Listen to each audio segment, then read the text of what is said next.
I never knew how the end of a family begins. I used to think it came with shouting, slamming doors, tears, someone packing a suitcase. But sometimes it's just one random touch, a stranger's hand, someone else's words, a joke meant to be funny that shatters everything. It happened yesterday in Portland, just outside the Riverside Mall. My wife and I were walking from the parking lot, keeping a careful distance. Things between us were fragile, like porcelain.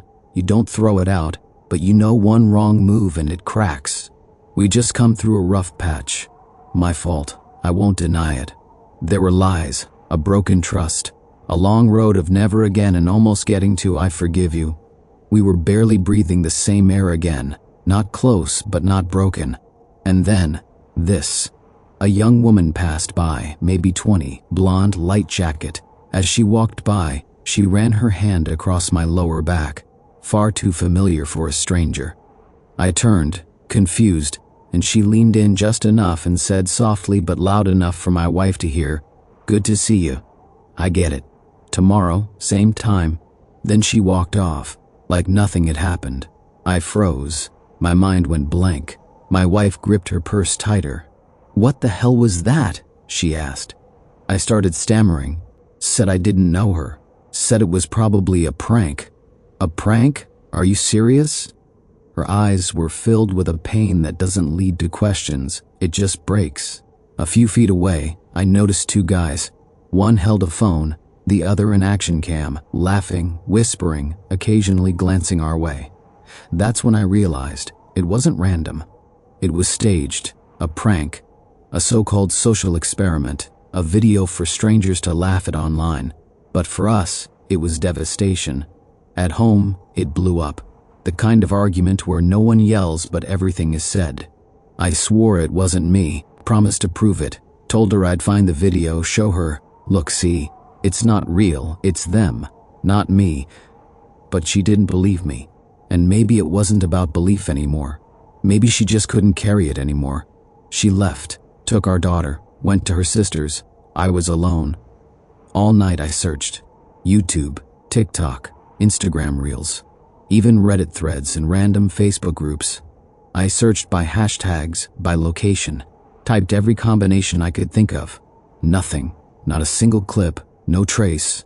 And then I understood, without that video, I'm no one, just another guy making excuses.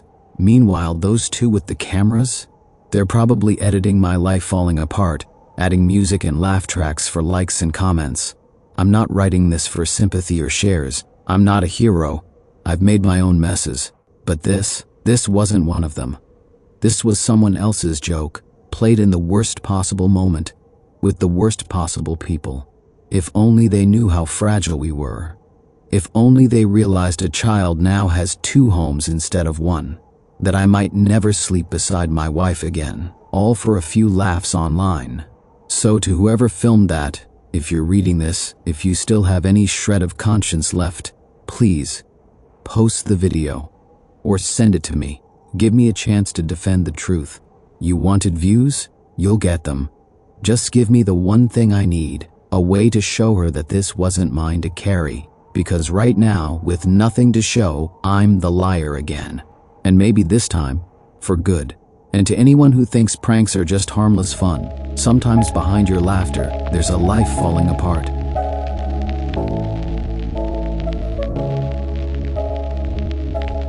It happened on one of those Saturdays where you plan to be out for just a couple of hours, but somehow you end up getting home late, exhausted, hungry, and with no clear idea of where the day even went. I was trying to find a warehouse. A buddy had asked me to swing by and check out some leftover materials that might be useful for a cabin project. He texted the location and said, "It's simple, you won't get lost." Sure thing. I left after lunch, punched the address into Google Maps, and everything seemed fine until I got into the industrial zone. You know the type. Big gray buildings, cracked asphalt lots, weird side roads, and zero signs on anything. And then the GPS just lost its mind. Started looping me around, sending me down dead ends, pointing me toward random abandoned loading docks.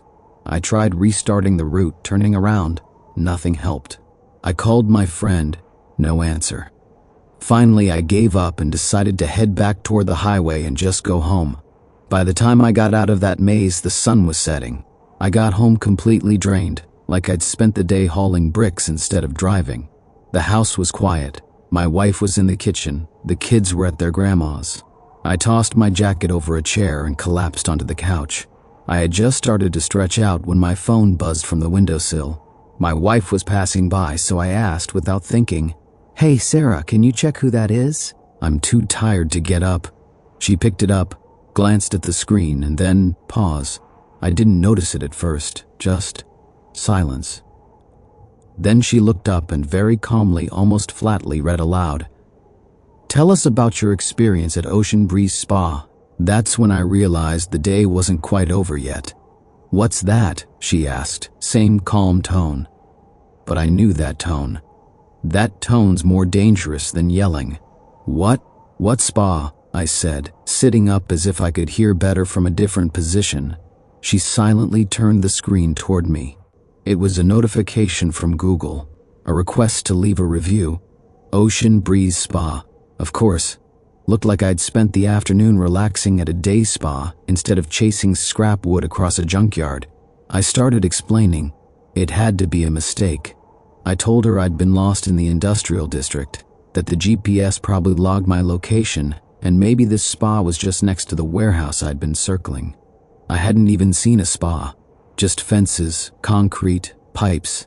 Who puts a spa there? But the more I explained, the dumber it all sounded. I mean, seriously, I was in the middle of nowhere looking for a warehouse, and somehow a spa was next door, and my phone thought I went in? I didn't even believe it myself. She just stared at me, and that silence was worse than any argument. "So you went to a spa?" she finally asked. "No, I didn't even see the place. You know me." "Well," she said, turning back toward the kitchen, "now I'm not so sure." And off she went, with my phone. I just sat there in the hallway, half out of my jacket, still wearing my shoes, feeling this weird guilt, like I had snuck off to steam and sip beer while she was home making dinner. We barely talked that evening. Dinner was quiet and cold, and I slept on the couch. The next day, I went full detective mode, dug up the address, cross-checked it on maps, zoomed in on the satellite view. Sure enough, the spa was literally next door to that warehouse. Like, wall to wall. Took screenshots, printed them out like some kind of courtroom exhibit, and showed her. She looked, sighed, and just said, "Still weird how these kinds of coincidences only ever happen to you. So yeah, good luck trusting GPS after that."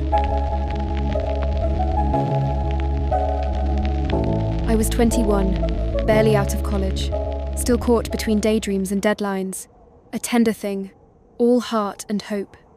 Love, especially love at first sight, was my personal myth, a story I kept telling myself. It was a Saturday night, one of those last-minute house parties, thrown together with mismatched wine glasses and fairy lights taped to the ceiling. The apartment smelled of cinnamon candles and leftover pizza.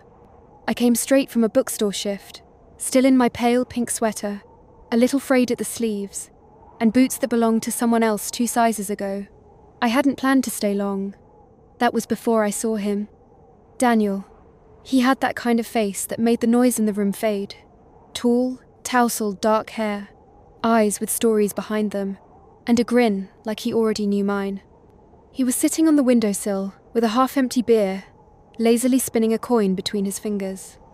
When our eyes met, I swear something shifted in the air, like a needle finding its groove.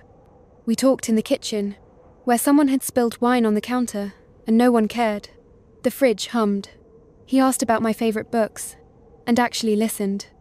I told him I hated olives, and he picked them off his slice and handed it to me without breaking eye contact. We shared childhood stories like secrets, laughed until our cheeks hurt. By the time the night faded into dawn, and my phone buzzed with a forgotten alarm, I had a new contact in my phone and butterflies in my stomach that wouldn't quiet down. The next day, he texted, "Still thinking about your laugh." And just like that, it began. Texts turned into voice notes into late-night calls calls into tangled limbs and shared morning coffee. With Daniel, the days blurred into a dream of closeness, instant, magnetic, terrifying in how easy it all was. It felt like I'd walked into the middle of a movie I never wanted to end. November arrived with early snow and a soft ache of anticipation. By then, Daniel had melted into every corner of my life. My phone felt empty when he wasn't on it. My coat smelled like his cologne. Our routines overlapped so seamlessly that it felt like we'd known each other forever. We took weekend walks to nowhere, just moving, just talking. He once kissed me under the bare branches of a maple tree in the park, while a dog barked in the distance, and an old man played harmonica off-key nearby. I told him about my childhood dream of owning a bookstore in the mountains. He said he'd build it with me. By the end of the month, he invited me to join his friends on a ski trip. I wasn't a skier, barely a snowwalker, but I said yes, without hesitation. It felt like stepping deeper into a fairy tale. We drove through winding roads, music on shuffle, his hand resting on my knee as we sang along to The Killers and laughed about nothing. His friends welcomed me with easy smiles and mugs of spiced cider. We shared a tiny cabin that smelled of pine and wet wool. At night, under layers of flannel and thick blankets, he whispered things like, "You're the calm I didn't know I needed." I remember tracing the freckles on his shoulder, wondering how it was possible to feel so much and still hold it all inside. The 5th of January, we returned home, all flushed cheeks and tired limbs, and I was floating. The next morning, he flew out for a work retreat in Egypt. Corporate team building, desert tours, generic hotel breakfasts. He called from the airport, sent me a blurry photo of a camel and said, "Wish you were here." I replied with a selfie in bed, coffee in hand, his hoodie on my shoulders. For the next couple of days, we texted, called, sent each other bad jokes, and sleepy goodnights. And then silence. At first I thought, poor Wi-Fi, jet lag, meetings. But as hours turned into days, anxiety bloomed like frostbite. I called. No answer. I messaged. Nothing. I told myself stories. He lost his charger. He's overwhelmed. He'll call any minute. The minute turned into the longest 3 days of my life. And then, he called. His voice was strange, gentle, careful, like someone treading over ice. "We need to talk," he said. I knew.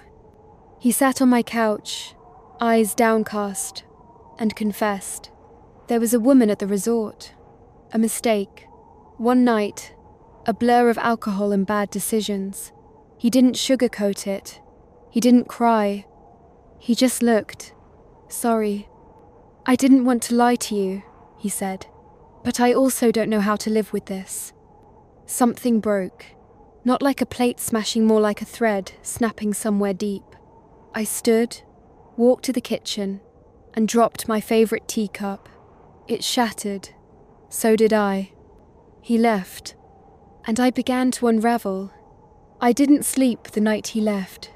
I sat curled on the kitchen floor in my oversized hoodie, his hoodie with the broken porcelain still glittering around me like snowflakes of betrayal. The silence in the apartment had weight.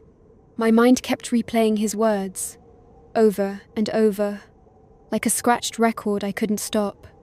The next morning, I woke up on the couch, stiff and sore, the sunrise cutting through the blinds like accusations. I didn't go to work, didn't call anyone. I drank cold tea and stared at the wall for hours. By the second day, I stopped eating. By the third, I stopped getting out of bed.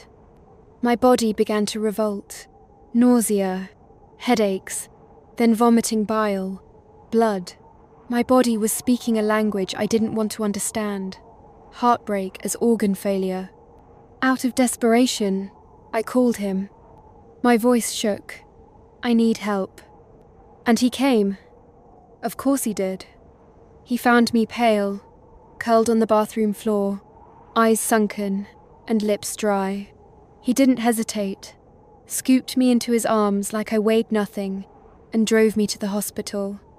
I remember the sharp scent of antiseptic, the beeping monitors, the tired eyes of the nurse, who kept glancing at him like she recognized this kind of mess.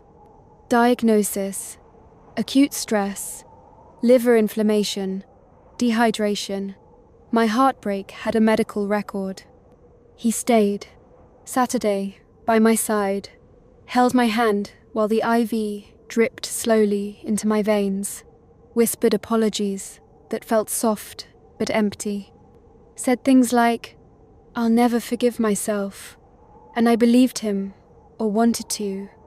Some broken part of me still craved his closeness, still dreamed of a version of us that hadn't splintered in some Egyptian hotel room.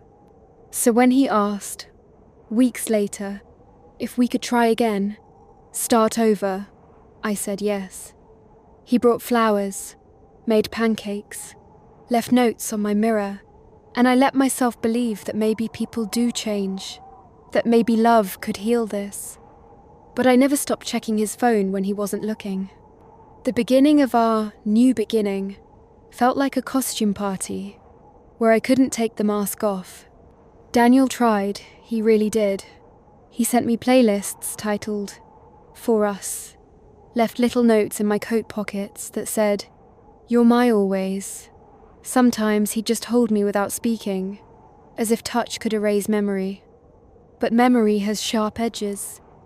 I started noticing things. The way he angled his phone away from me when texting. The sudden switch in tone when I walked into the room during his calls. Once, I caught him smiling at a message, and when I asked, he just said, "Work stuff." Trust, once cracked, doesn't break with a bang. It crumbles with whispers. One afternoon, I was looking for an old photo on his laptop. He had asked me to help organize his files. That's when I found it, buried deep in a folder named Temp. A photo. Her, the woman from Egypt. She was sitting poolside in a leopard print bikini, posing like she knew someone was watching. Daniel's name was watermarked at the corner.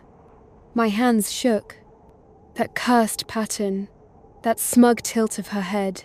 I closed the laptop. Quietly, methodically, like defusing a bomb. I didn't cry. I didn't scream. I went into the bathroom, looked in the mirror, and saw a stranger. Someone who wanted to believe. Someone who loved too hard. Someone who was losing herself to someone else's lies. That night, he made pasta, lit candles, played vinyl. I stared at the plate, at the man across the table who had kissed someone else and brought me roses the next day. I wanted to ask, "Do you think I'm stupid?" But instead I said, "I'm tired." He reached for my hand. "We'll get through this." I nodded, but something inside me whispered, "I won't." He came back, not with flowers, not with grand gestures, just with eyes that looked older, and a voice that trembled when he said my name. He told me he couldn't stop thinking about me, that Egypt was the biggest mistake of his life, that he wanted to fix what he broke. I was still hollowed out when he said, "Let's start over." And I said yes. We tried. We tried so hard. We went back to the coffee shops we once loved, watched old movies with the lights off, bought groceries like a couple again. He left me notes in my coat pockets. I tried to smile when I read them. Then came the proposal. In a quiet restaurant, during a rainstorm, he got down on one knee. The other couples clapped. I nodded yes. It felt like watching someone else move my mouth. Everyone said we were perfect. Friends cried. My mother bought bridal magazines. But at night, when I lay next to him, I couldn't breathe right. The weight of what happened pressed down on my ribs. I saw her face, imagined it, imagined him with her. The leopard skin blur of betrayal. One afternoon, I was using his laptop to check our honeymoon flights and found the photo. Her, that woman, leaning against a palm tree in a leopard skin bikini, smirking at the lens. I shut the laptop slowly. My fingers trembled. All the air left the room. For days I tried to forget it. I made to-do lists, called florists, smiled for dress fittings, but I cried in the bathroom stall at the bakery tasting. I cried on the subway. I cried brushing my teeth. 3 weeks before the wedding, it all cracked open. He confronted me, said he saw a message I sent to a friend where I joked about a co-worker's cute smile, said I was just like him. I laughed. Not because it was funny, but because the absurdity of it all hit me like thunder. I bought the dress, I said. I bought the napkins and the flowers and the fairy lights. I bought the dream, and you're accusing me over a text. He didn't answer. His jaw tightened. My hands were shaking. That night, I packed a suitcase. I put the dress in a storage box. I deleted the Pinterest board. And I did one last thing. I bought a leopard skin bikini. 2 days later, I boarded a flight to Egypt. I watched the sand roll by from the window. I floated in the Red Sea. I stood under the same sun, where he betrayed me. And somewhere between the dunes and the waves, I let him go. For real this time. Egypt was nothing like I'd imagined. Not from his photos, not from the stories. It was hotter, drier, more alive. The streets buzzed with bargaining voices and the scent of cumin. The Red Sea glittered like it was made of glass, and I stood on my hotel balcony wearing that leopard bikini, not because of him, but in spite of him. I didn't come to punish him. I came to reclaim myself. Every day was a quiet victory. I sipped mint tea on rooftop cafes. I wandered through markets. I bought bracelets, spices, postcards I never sent. One morning, I booked a desert tour on a whim. I sat on a camel, sand curling around my ankles like smoke, and for the first time in months, I laughed. Not the brittle kind I used to fake real laughter, born from the gut. Something in me shifted. One night, under a starlit sky, I texted him, "I'm not angry anymore. Thank you for showing me what I deserve. Be well." He never replied. And I was grateful. Some silences are sacred. I stayed for 5 more days. I didn't count calories. I didn't count memories. I let myself be curious again about people, about life, about myself. It was a kind of freedom that felt like growing a second skin, thicker but softer. Back home, my apartment welcomed me with stillness. But this time, the silence wasn't hollow. It was space. For air. For growth. For new dreams. I unpacked slowly, hung the leopard bikini in my closet, started writing again, journals, short stories, bits of poetry, and each word stitched me back together. I didn't need him to finish the story. I was the author all along. 3 years later, I ran into Daniel in a bookstore of all places. He looked older, softer around the eyes. We exchanged polite smiles, a quiet nod, and moved on. No words, no need. Outside, the city pulsed with life. I walked home with a paperback in my bag, coffee in hand, and peace in my chest. Love still came to me, not like lightning anymore, but like sunlight through a window, gentle, warm, earned. Some stories don't end in fireworks. Some end in grace.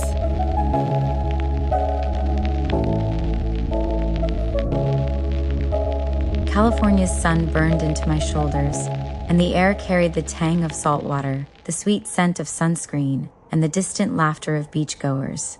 A gentle tune played near the infinity pool, something light and tropical, with a pop beat underneath. This was not the kind of resort you stumble upon by accident. 5-star luxury, a seafood buffet, waiters dressed in crisp white uniforms, and pristine cleanliness. A place where you escape not only the daily grind, but yourself.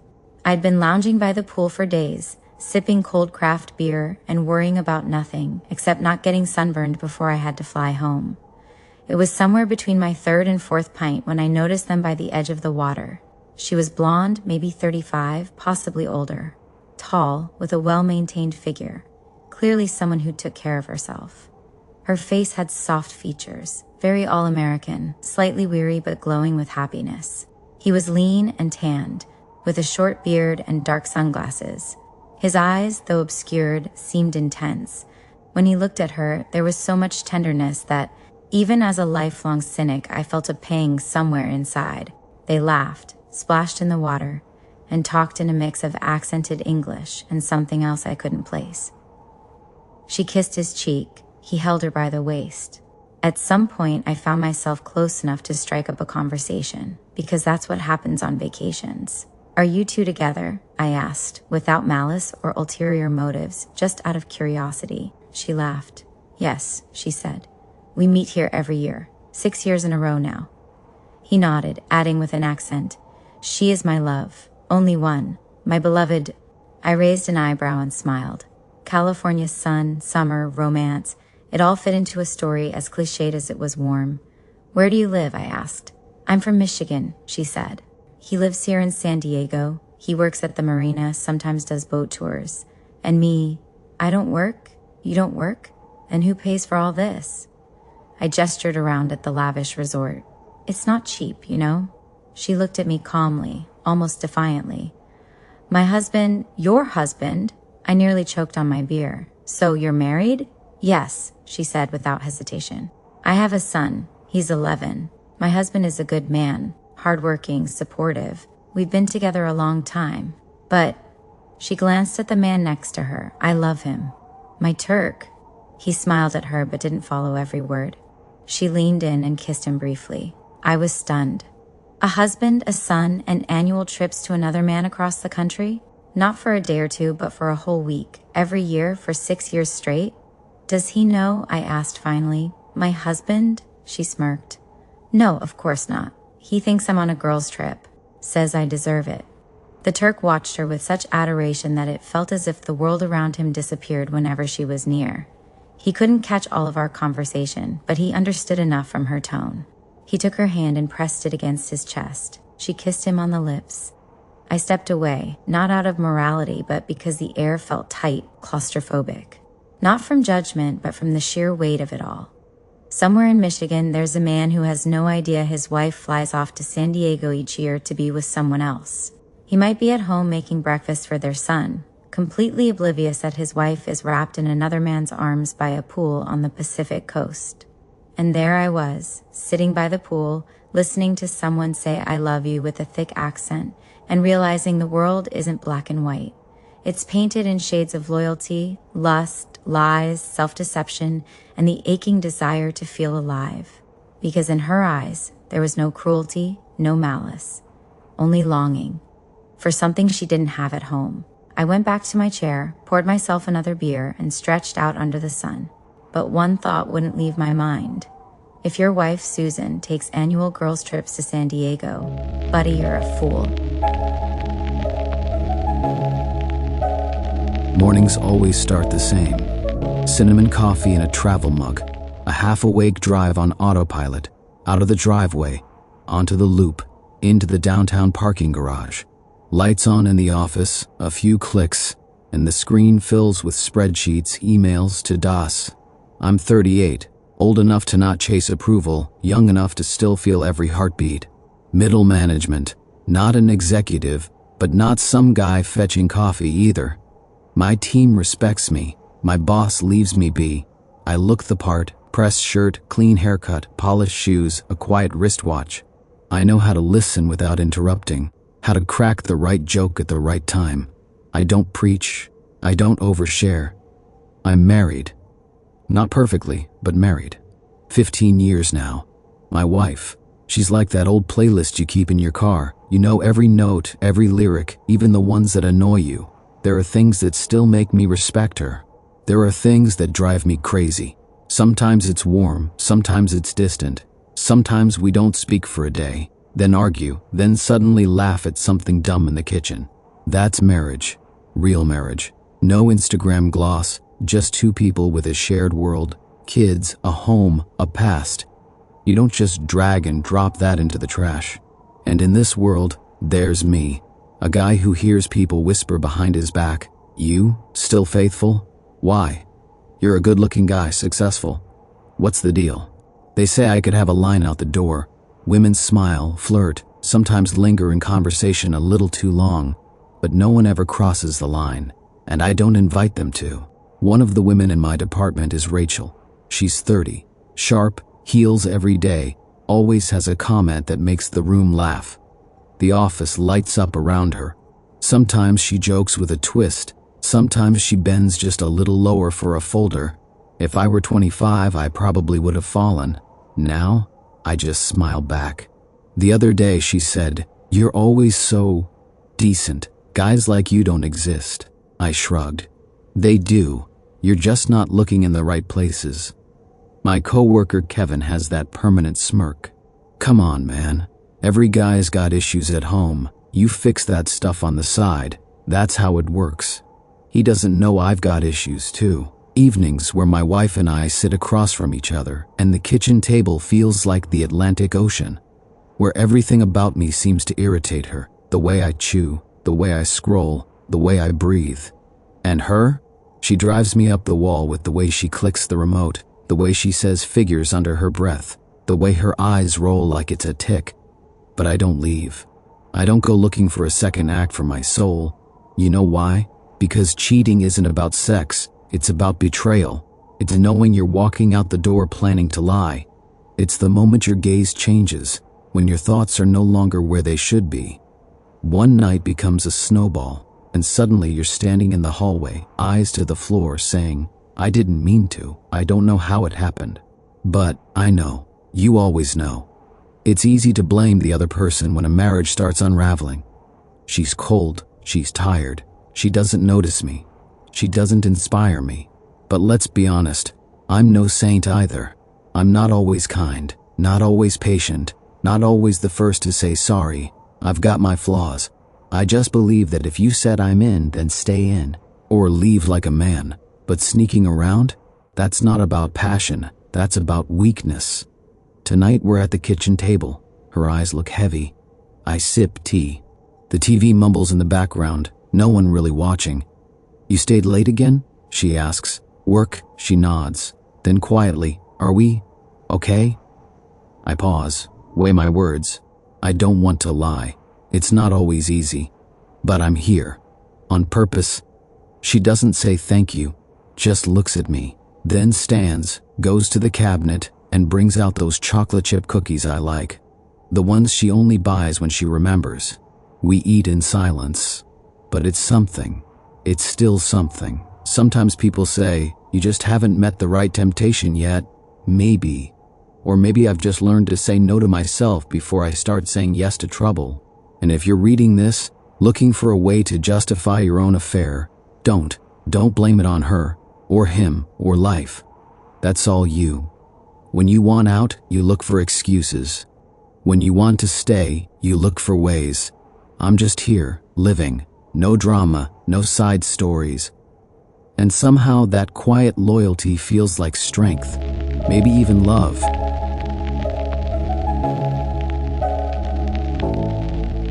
When I was in law school, I worked part-time as an assistant at a small but reputable law firm. The job wasn't hard. Carry documents, read through case files, sit in on hearings, and learn from the experienced attorneys. I took the internship seriously. I wanted to see how all the theory we were cramming in class actually played out in real life. I found family court cases the most gripping. Real emotion, real stakes, better drama than any stage play. There's one case I'll never forget. On paper, it looked like a routine divorce.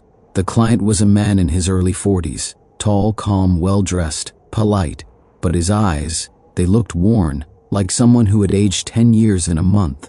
He and his wife had 3 children. The oldest was 12, the middle one 7, and the youngest 3. He was a business owner, ran a mid-sized construction company, spoke clearly with no bitterness, said divorce was necessary, it's the right thing to do. At first, it seemed like his wife just wanted to leave quietly, no drama. But it turned out to be more complicated. The man had discovered his wife was cheating, the usual way, found messages by accident. I wasn't snooping, he said, just stumbled upon something and couldn't unsee it. Then I started connecting dots, and everything fell into place. The affair was confirmed. Worse yet, there was a strong chance the youngest child wasn't his. He filed for divorce, wanted to keep it civil, said he was willing to pay child support, split the assets, no court fights, as long as the kids were spared the pain. They didn't ask for any of this, he said quietly. There was no anger in his voice, just a kind of sadness, a sense of acceptance. At first, his wife seemed to agree. But something shifted, maybe pride, maybe fear he'd go through with a paternity test and drag it into a financial battle. At the next hearing, out of nowhere, her lawyer filed a motion requesting DNA testing. Her request, not his. She stood up in court and said loud and clear, "If you're so sure you've been lied to, then test them all. Go ahead. Maybe you'll be ashamed when you see the truth." She said it with defiance, almost a performance. But beneath that anger, you could hear something else. Anxiety. The attorney I worked for glanced at me and shook his head. I didn't understand why at the time. Later I would. The process dragged on. The test was scheduled. In the meantime, it was all just legal procedure. Filings, formal responses, positioning. The husband remained calm, too calm. The wife grew tense, defensive, more aggressive in her tone, as if trying to provoke a reaction, find some weakness. And then, the final hearing. The results were in. The judge opened the folder, flipped through the papers, and paused. For a few seconds, she just sat there, staring. I saw something I'd never seen before, a judge completely lose her composure. No emotion in her voice, just stunned stillness. She read out paternity, not established, for any of the 3 children. The room went silent. The man sat perfectly still, hands resting on his knees, head slightly bowed. He didn't move, didn't say a word. And his wife, she said nothing for a moment. Then in a voice so soft it barely reached the mic, like she was talking to a friend in her kitchen, she said, "Well, I thought at least 2 were his. How am I supposed to find their dads now?" The air just froze. No outrage, no breakdown, no shouting, just silence. Somewhere behind us, a clerk dropped a pen. It rolled across the tile floor, the sound cutting through the stillness like a pin in a cathedral. The judge wrapped up the formalities. The session was closed. We stepped out of the courtroom.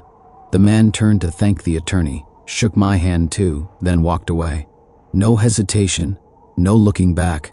There was no anger on his face, just emptiness, like he had just closed the book on one life and was quietly stepping into another, stripped of illusions. That day, I understood something about the truth. It doesn't always come loud. Sometimes it arrives cold, quiet, and merciless. And it shows up right when you least expect it.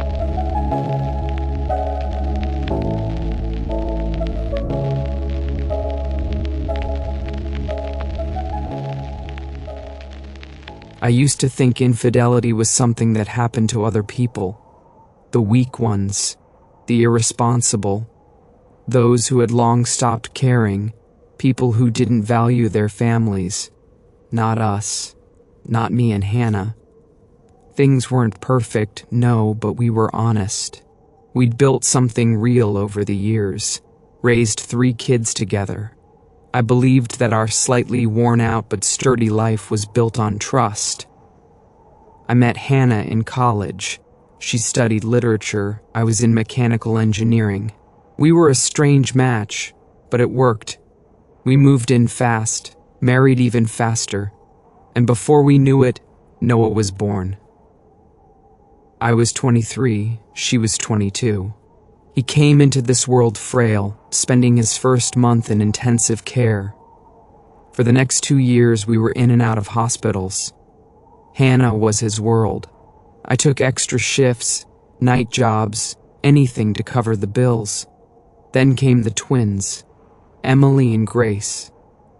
It felt like everything was settling. No big dreams or beach house fantasies.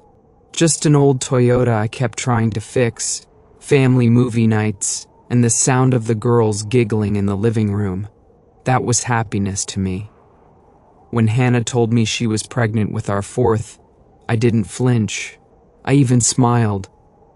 It wasn't planned, sure, but I thought, we'll make it work, just like we always do. The baby was a boy. We named him Caleb. But right away, something felt off. Darker skin, deep brown eyes, a slightly almond shape to his lids. Not like me, not like Hannah. I joked, maybe he got it from my great-grandfather. There's a rumor he had Turkish roots. Hannah laughed too, but her smile didn't reach her eyes. Months passed. Caleb grew. He laughed, babbled, crawled into our hearts. And yet, I couldn't shake the feeling, as though a stranger had found a place in our home. I hated myself for it. I didn't tell anyone. Not even myself, not really. Until one night I stood over his crib watching him sleep, and this thought crept in. What if he's not mine? No, that's insane. Still, I got a DNA test. Quietly, anonymously. Then lived the next 2 weeks like a ghost, fixing pipes, grocery runs, homework with the girls. Pretending everything was normal while something sharp scraped at my insides. The results came by email. I opened the file, confused at first by all the charts, markers, percentages. Then my eyes locked on a bold line. Probability of biological relationship, 0%. I stared, frozen. Then I laughed, a dry, cracked sound. I wanted to throw the laptop across the room, scream. But I didn't. I just sat there, in silence. For hours, maybe. I don't remember. That evening I confronted Hannah. The kids were asleep. I showed her the results. She didn't cry, didn't shout. She went pale, lips trembling, and said, I don't know how it happened.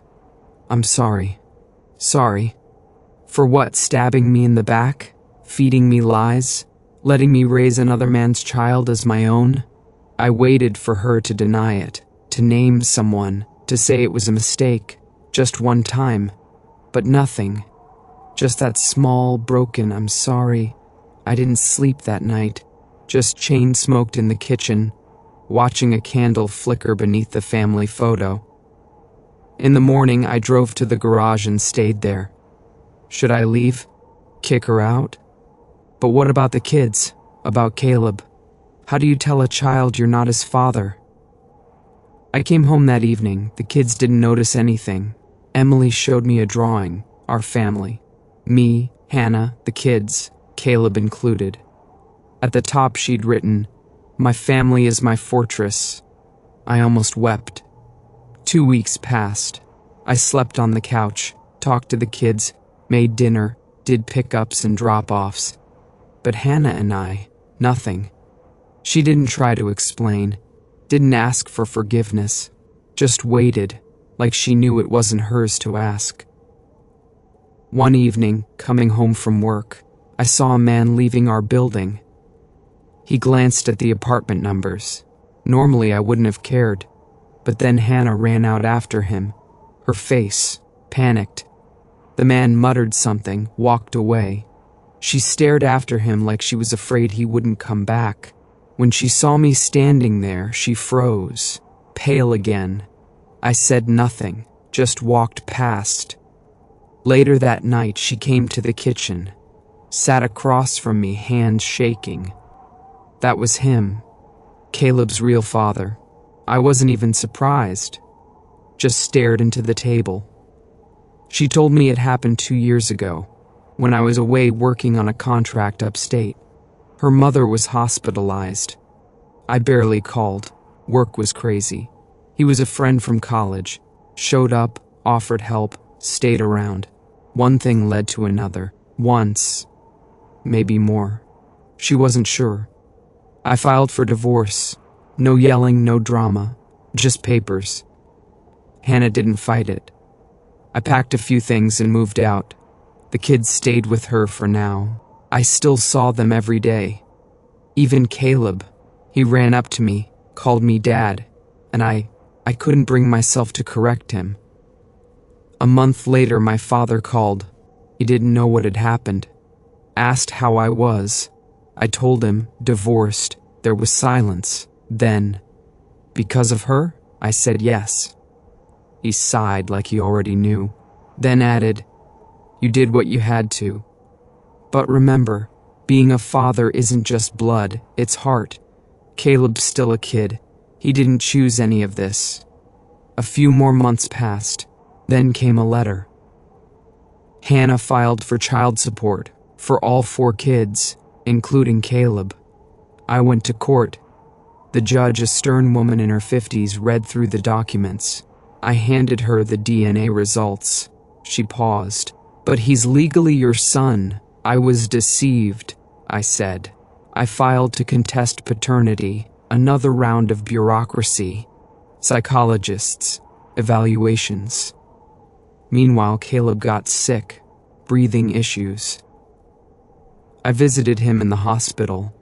He was on 4th when he saw me. He cried and reached out. For the first time in months, I hugged him. Hannah stood in the corner, silent, hollow, like someone who'd aged a decade in a season. I didn't know what to feel. How do you erase a child you raised? 6 months passed. I rented a small apartment near the kids' school. Saw them almost daily, Caleb too. The court eventually ruled I wasn't liable for Caleb's support, but I could still visit, my request. Hannah moved in with her parents. We rarely spoke. The kids still saw her. I tried not to hate her. But forgiveness? I'm not there yet. You know, when a family falls apart, it feels like the world is ending. But then through the ashes and pain, you see, life goes on. Kids grow. The sun still rises. And even among the ruins, you can build something new. Not a castle, maybe, but a shelter, and a heart that still has room for warmth.